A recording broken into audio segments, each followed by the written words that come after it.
Hello there.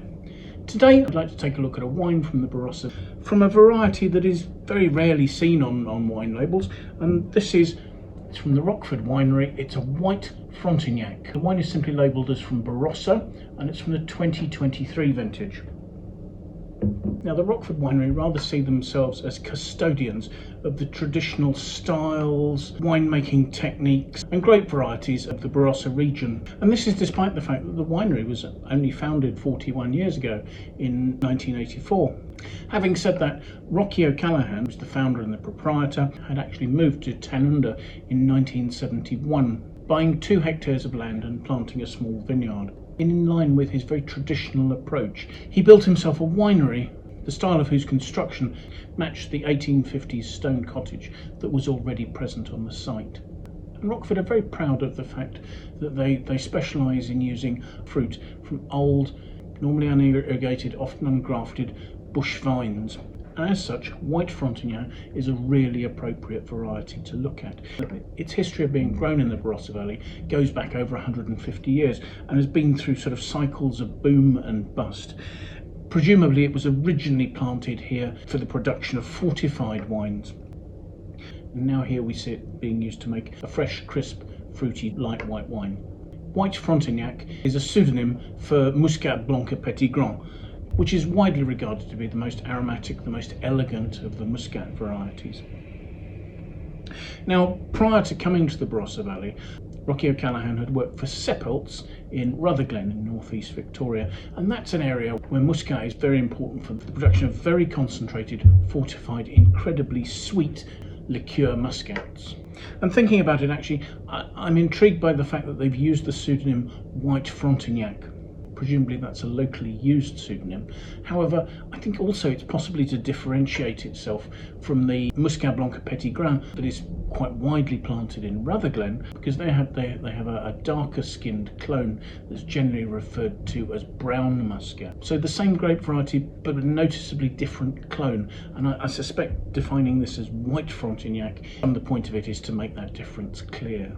Now, the wine is simply labelled as Barossa, not Barossa Valley, and I think that's possibly because they're using a couple of fruit sources. So they have their own vineyard in Krondorf, but they're also taking an amount of fruit from a small parcel of vines belonging to the Hoffman family in the northern Barossa regions. So I think they're referring to a vineyard that's outside the Barossa Valley itself. So they're giving the wider Barossa designation to this wine. They say that Frontignac is always their first picked variety, and I would assume that would be hand picked. Certainly that's the approach that Rockford try to use for all their fruit. Evidently the white wines are crushed off site. That doesn't happen in the winery in Tanunda. Again, vinification is described as being traditional, but I have no details as to whether that's gone on in stainless steel fermenters or large old oak casks. Having said that, I do see some notes that refer to this as controlled fermentation, so there will be temperature control whichever one of those vessels is being used.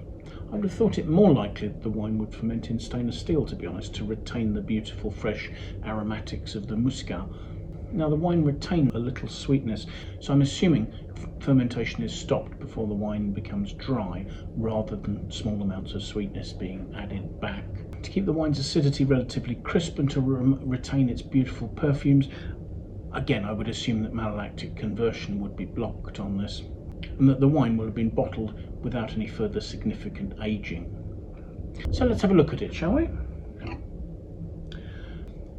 The colour is a very pale yellow. There are almost greenish hints. I'm swirling it. There are no tears noticeable. Having said that, the fruit is early picked and a little bit of sweetness has been retained, and therefore the wine only actually has 9.3% alcohol. Let's see what we make of the aromas, shall we?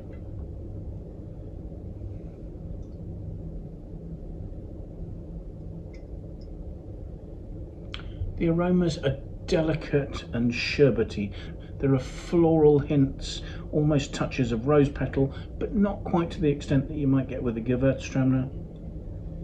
There's a slightly green hint, touches of green grass and pea pod, but that's nowhere near as pronounced as the sherbety and floral aromas.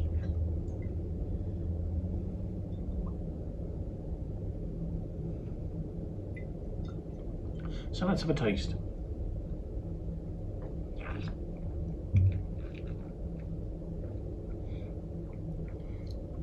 The wine is relatively light-bodied. There's a touch of sweetness there. There are apple hints, those sort of sherbety, slight rose petal notes are there as well. Then there is a little bit of citric crispness. There's a little pungent green fruit there, sort of almost pea pod-like. But in general, it's those sherbety, grapey, floral notes that last. The fact that the alcohol is not particularly high means the perfumes on the finish are quite open and they last well. They don't particularly develop into anything with any great complexity. There are no aromas of development, there are no aromas of production, such as oakiness or leesy notes.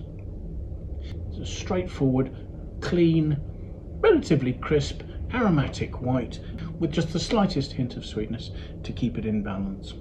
It's a lovely aromatic wine, something to drink while it's young and fresh. It's not going to develop in the bottle, and serving it well chilled helps to emphasise that freshness and its purity.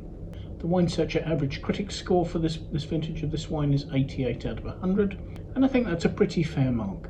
The wine is quite simple, relatively unpretentious. It has no great complexity, but it's well defined and it has a lovely, elegant, fruity purity. So thank you so much for joining us. I do hope you've enjoyed the tasting. If you have, do please press the like button. We'd very much appreciate that.